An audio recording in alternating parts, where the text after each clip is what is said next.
We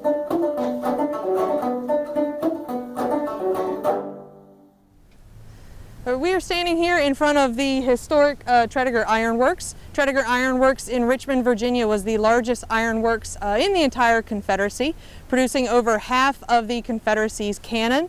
Also armor plating for ironclad ships like the Merrimac, also known as the CSS Virginia. Now, Richmond, Virginia is the capital of the Confederacy, very important place and a target for the Union armies. And Richmond will fall in April of 1865.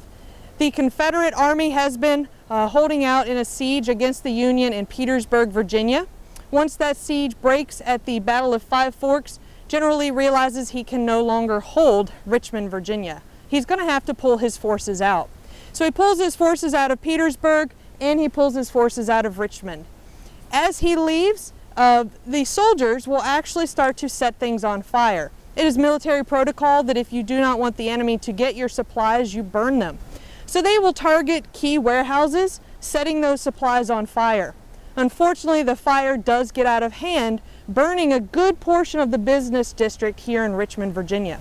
The Tredegar Iron Works is actually saved. Tredegar does not burn.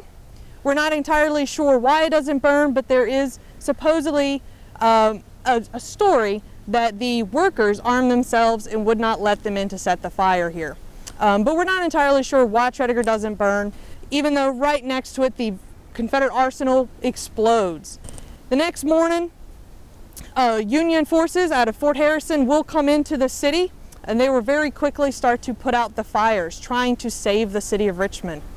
Day after that, Abraham Lincoln, April 4th, will come in along the James River and he will walk the streets of Richmond, visiting the Confederate White House and the Capitol building itself, walking the streets of Richmond with his young son Tad on his 12th birthday.